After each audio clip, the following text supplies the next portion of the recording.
अस्सलाम वालेकुम रहमतुल्लाहि व बरकातुहू। कैसे हैं प्यारे बच्चे आप सभी। मुझे पूरी उम्मीद है कि आप सभी बखैर आफियत होंगे। जैसा कि आप देख रहे हैं, आज आपकी मैथ्स की ऑनलाइन क्लास है और चैप्टर कंटिन्यू है 6 डिवीज़न चैप्टर चल रहा है। उसमें एक्सरसाइज 6.1, 2, 3 एंड 4 कंप्लीट हो चुकी है। आज स्टार्ट करने जा रहे हैं एक्सरसाइज 6.5। जैसे कि आपको मालूम है कि हर एक्सरसाइज में आपको कुछ डिफरेंट सीखने को मिला है, तो इस एक्सरसाइज में भी आपको कुछ अलग सीखने के लिए मिलेगा। क्योंकि लास्ट जो आपने 6.4 की थी उसमें आपने सिर्फ क्वोशंट लिखा था। उससे पहले आपने 6.2 में डिवीज़न यानी क्वेश्चन करने के बाद में उसका वेरिफिकेशन भी किया था। ठीक है, तो हर एक्सरसाइज में कुछ ना कुछ आपको डिफरेंट मिला है, तो इस एक्सरसाइज में भी आपको डिफरेंट मिलेगा। और वो क्या है करके देखते हैं एक बार। तो इसमें जो आपको क्वेश्चन दिया गया है वो है divide and find the quotient and the remainder. तो आपको क्या करना है, पहले डिवाइड करना है, फिर आपको क्वोशंट तो लिखना ही है बल्कि साथ साथ इसका रिमाइंडर भी लिखना है। और रिमाइंडर चाहे वो ज़ीरो ही क्यों ना हो, वो आपको लिखना है। और इसमें एक चीज़ और भी है कि इसको आप वेरीफाई भी कर सकते हैं। वेरिफिकेशन करने के बाद में पता चल जाता है कि आपने जो ये क्वेश्चन सॉल्व किया है वो सही है या फिर नहीं है। तो अगर आप वेरीफाई कर लेंगे तो अच्छी बात है, आपको वेरिफिकेशन आना भी चाहिए। लेकिन क्वेश्चन में कहीं भी ये नहीं कहा गया है कि आपको क्वेश्चन वेरीफाई करना है। कर लेंगे तो अच्छी बात है, क्योंकि आपके अगर बुक में देखें तो यहाँ आपको नज़र आएगा जहाँ एग्जाम्पल दिए हुए होते हैं वहाँ लिखा हुआ है कि the students are advise to verify the answer. यानी स्टूडेंट्स जो हैं उनको एडवाइस की जाती है कि वो एक बार अपने आंसर को वेरीफाई कर लें। तो इसका मतलब ये है आपके क्वेश्चन में आपसे नहीं कहा गया है कि आप क्वेश्चन वेरीफाई करें, लेकिन अगर कर लेंगे तो अच्छी बात है, नहीं करेंगे तो क्वेश्चन में ऐसा कुछ भी नहीं दिया हुआ है, सिर्फ आपको एडवाइस दी जा रही है। तो इसको किस तरह से करेंगे वो एक बार देख लेंगे। तो चलिए एक बार इसको करके देख लेते हैं। आपका ए क्वेश्चन है 284 डिवाइडेड बाय 6। अब आपको ध्यान देना है कि किस किस तरह से करना है, क्योंकि अब आपके जो टेबल हैं वो थोड़े डिफ़िकल्ट आते जा रहे हैं आगे। 9 का टेबल, 8 का टेबल, 12 का टेबल भी आ सकता है, 10 का भी आ सकता है, यानी 9 तक टेबल तो हैं आपके, मस्ट है। तो इसलिए कम से कम आपको 12 तक के टेबल आपको बिल्कुल एकदम पक्के याद होने चाहिए। इसको कर लेते हैं। डिविडेंड अंदर लिखते हैं, ये तो आपको बार बार बताया ही जा रहा है। डिवाइज़र आपका 6 है। अगर डिविडेंड छोटा है डिवाइज़र बड़ा है तो दो डिजिट्स को मिला लेते हैं, ये भी आपको बताया गया है। तो इसको कर लेते हैं, मिलकर क्या हो गया, ये 28 हो गया। 6 के टेबल में 28 आता है या नहीं आता है, इसको एक बार देखिए। तो 6 5 ज़ा 30 ज़्यादा हो जाएगा, और 6 4 ज़ा 24 ये कम है, तो कम लिया जा सकता है, बड़ा डिजिट नहीं लिया जा सकता। इसको ले लेते हैं, 6 4 ज़ा 24, यहाँ तक आप लाइन खींच लें। 8 में से 4 माइनस करेंगे, 4 बचेगा। 2 में से 2 माइनस किया 0, इसे लिखेंगे नहीं। अब क्या करना है, अभी एक डिजिट बचा हुआ है, इसको बिल्कुल एग्जैक्ट इसके नीचे उतार लेंगे। तो अब ये दोनों मिलकर हो गए 44। अब ये देखना है कि 6 के टेबल में 44 आता है या नहीं आता है। एक बार आप टेबल पढ़कर देख सकते हैं। तो 6 6 ज़ा 36, तो 36 44 से कम है, तो इसको ला सकते हैं। लेकिन अगर आप देखें 6 7 ज़ा 42, वो बड़ा डिजिट हो जाएगा। 6 ज़ा 36 वो ज़्यादा छोटा हो जाएगा। तो 6 7 ज़ा 42 वो ले लेंगे, क्योंकि 44 से वो कम है। और अगर इससे बड़ा लेते हैं 6 7 ज़ा 48, तो वो ज़्यादा बड़ा हो जाएगा, उसे हम नहीं लेंगे। तो 6 7 ज़ा 42, 4 में से 2 माइनस किया, 2 रिमेन, और ये 4 में से 4 माइनस किया 0, से लिखेंगे नहीं। अब यहाँ पर कोई और डिजिट है भी नहीं उतारने के लिए, और ये छोटा रह गया। डिवाइज़र से, तो अब ये जो है डिवाइड नहीं हो सकता, तो क्या रह गया ये कहेंगे इसे रिमाइंडर। तो रिमाइंडर सिर्फ आर लिखेंगे। वैसे रिमाइंडर की स्पेलिंग आपको मालूम होनी चाहिए, REMAINDER, रिमाइंडर। रिमाइंडर नहीं बोलेंगे, ध्यान रखेंगे, रिमाइंडर नहीं बोलेंगे, रिमाइंडर बोलेंगे। तो अब क्या करना है, क्योंकि हमसे कहा गया है कि आपको कोशेंट एंड रिमाइंडर ये लिखना है आपको, तो आप पूरा भी लिख सकते हैं या फिर Q और R से भी दिखा सकते हैं। जैसे कोशेंट 47 और रिमाइंडर है 2, रिमाइंडर 2 है ना, तो 2 लिखेंगे। अब यहाँ पर मैंने जो आपको एक चीज़ बताई है वो ये है कि आप वेरीफाई करके भी देख सकते हैं। वो किस तरह से, आप रफली देखें कॉपी में, आप मैथ्स की कॉपी में ना करें, मैं रफली आपको दिखा रही हूँ, तो आप रफली कर सकते हैं वेरिफिकेशन के लिए। तो क्या करेंगे, जैसे कि आपको मालूम ही है कि आपको 47 जैसे पहले किया था, वेरीफाई किया था ना कि कोशेंट को डिवाइज़र से किया था मल्टीप्लाई, 47 को 6 से मल्टीप्लाई कर देंगे, ठीक है। तो इसका जो आपको जो रूल है वो क्या है, इसका जो रूल है वो है डिविडेंड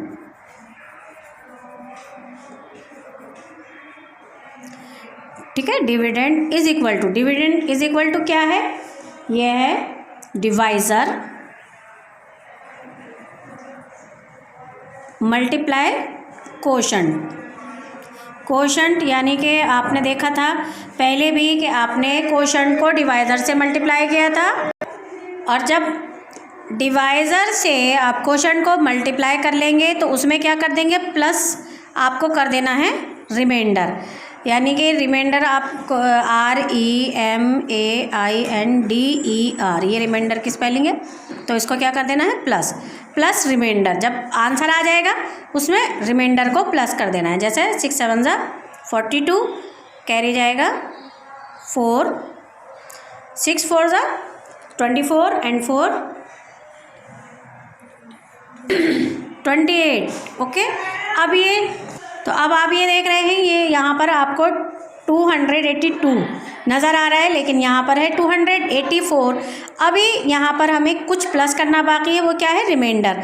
अब इसमें हम जो ये रिमाइंडर है इस रिमाइंडर को इसमें प्लस कर देंगे, तो 2 and 2 4 और ये 8 एंड ये 2। तो अब देखिए आपने देखा कि डिविडेंड 284 है, तो यहाँ पर भी आंसर 284 हो गया। तो इस तरह से आप वेरीफाई कर सकते हैं। इसको आपको ध्यान रखना है, इसका रूल क्या है कि dividend is equal to divisor multiply quotient plus remainder, और इस तरह से आप वेरीफाई कर सकते हैं। अलग में करना है आपको वेरीफाई, फिर से कह रही हूँ मैं, आपको मैथ्स की कॉपी में इसको इस तरह से करने की ज़रूरत नहीं है, लेकिन अगर आपको अपना आंसर वेरीफाई करना है तो आप इस तरह से सेपरेटली कर सकते हैं। देखते हैं नेक्स्ट क्वेश्चन।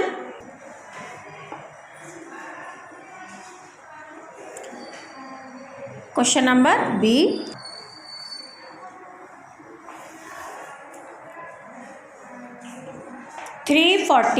यानी कि 340 डिवाइडेड बाय 6। 340 को आपको करना है डिवाइड किससे, 6 से। तो क्या करेंगे,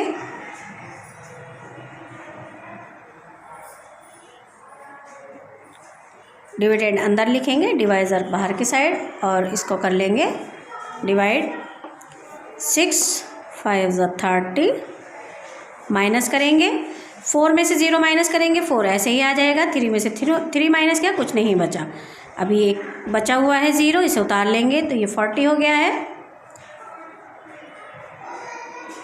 6 is 36। अब क्या करेंगे, कैरी कर लेंगे, यहाँ 10 हो जाएगा। 10 में से 6 माइनस किया, ये बचा 4, और 3 में से 3 माइनस करेंगे, कुछ नहीं बचेगा, यहाँ नहीं लिखेंगे, और ये 4 हमारा रिमाइंडर है, क्योंकि यहाँ अभी कोई डिजिट नहीं बचा हुआ है। वही करना है आपको, कोशेंट एंड रिमाइंडर ही सिर्फ आपको लिखना है। Quotient is equal to 56 and remainder जो है वो आपका है 4।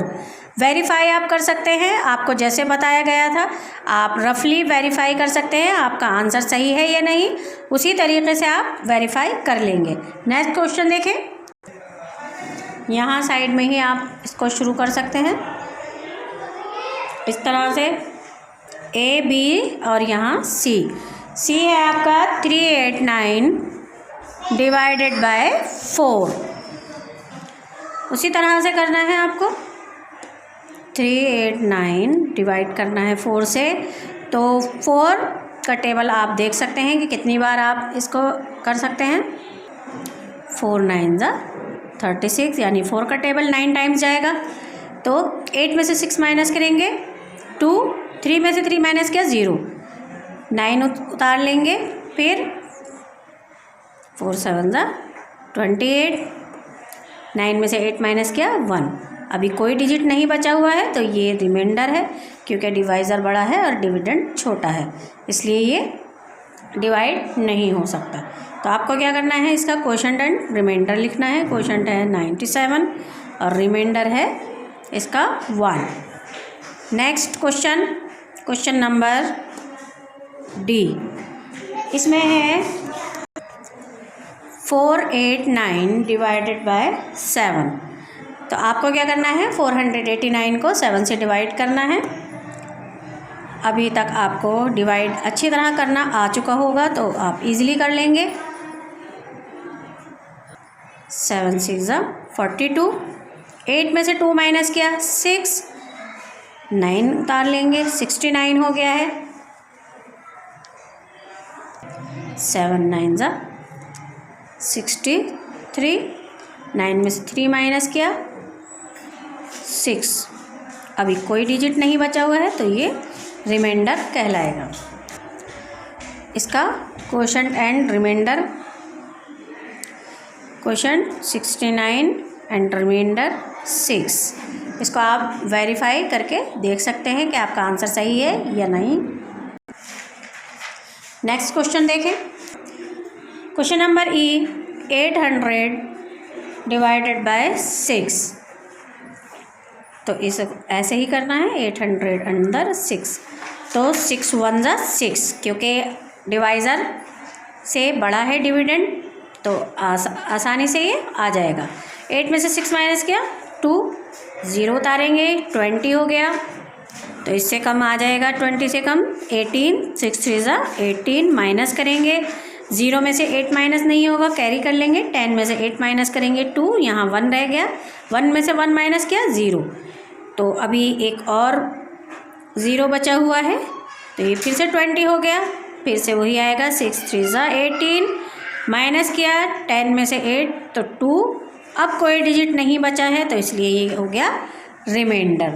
तो अब क्या करना है आपको, इसमें क्वोशंट एंड रिमाइंडर लिखना है। क्वोशंट है 133 यानी कि 133 और रिमाइंडर है 2। इस तरह से आपको ये सभी क्वेश्चन सॉल्व करने हैं। ई के बाद में एफ, 700 डिवाइडेड बाय 9। तो कैसे करेंगे, 700 अंदर की साइड एंड 9 बाहर। तो अब देखिए, अभी अभी क्या किया था कि पहले 6 से किया था, तो 8 जो था वो ग्रेटर था डिवाइज़र से डिविडेंड। अब यहाँ डिविडेंड छोटा है, डिवाइज़र बड़ा है, तो दोनों को मिला लेंगे। तो 9 7 ज़ा 63 माइनस करेंगे। 10 में से 3 माइनस करेंगे 7, ये 0 उतार लेंगे। अगेन वही आएगा, 9 7 ज़ा 63 माइनस करेंगे 7। अब कोई डिजिट नहीं है उतारने के लिए, तो ये रिमाइंडर है। तो अब क्या करना है आपको, क्वोशंट एंड रिमाइंडर लिखना है। क्वोशंट है 77 एंड रिमाइंडर है 7। नेक्स्ट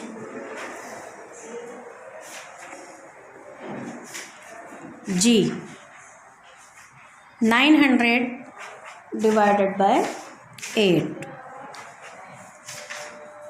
अभी तक इजी आ रहा है, फिर से वही करना है क्योंकि डिविडेंड बड़ा है और डिवाइज़र छोटा है। तो 8 1 ज़ा 8 आसानी से चला जाएगा टेबल में। 1 माइनस किया, ये 0 उतारा, ये 10 हो गया। फिर से 8 1 ज़ा 8 ही आएगा। 10 में से 8 माइनस किया 2। अब ये फिर से 0 इधर आ जाएगा, तो 8 2 ज़ा 16 और फिर से माइनस करना है। 10 में से 6 माइनस किया 4।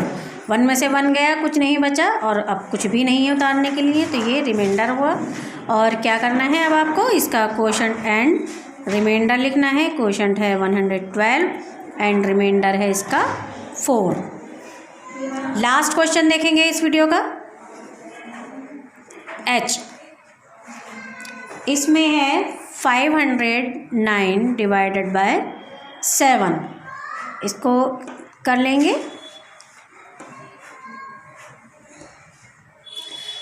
तो दोनों को मिला लेंगे क्योंकि डिविडेंड छोटा है, तो दोनों डिजिट मिला लेंगे, 50 हो जाएगा। 7 7 ज़ा 49, कैरी कर लेंगे। 10 में से 9 माइनस किया 1, फिर से 9 को उतारना है। 7 2 ज़ा 14, 9 में से 4 माइनस किया 5।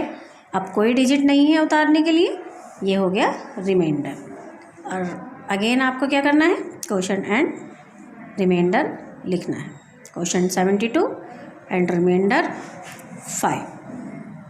तो यहाँ आपने A to H question solve कर लिए। इसके आगे के क्वेश्चन सॉल्व करने की आप कोशिश कीजिएगा, और ये भी कोशिश कीजिएगा कि करने के बाद में आप क्वेश्चन को सॉल्व करने के बाद में वेरीफाई भी करने की कोशिश आप ज़रूर करें, क्योंकि उसमें क्या होगा कि आपको पता चलेगा कि किसको किससे मल्टीप्लाई करना है और किसे आपको प्लस करना है। तो इंशाल्लाह नेक्स्ट वीडियो में मुलाकात होगी न्यू वर्क के साथ। तब तक के लिए अल्लाह हाफिज़, अस्सलाम वालेकुम, फ़ी अमानिल्लाह।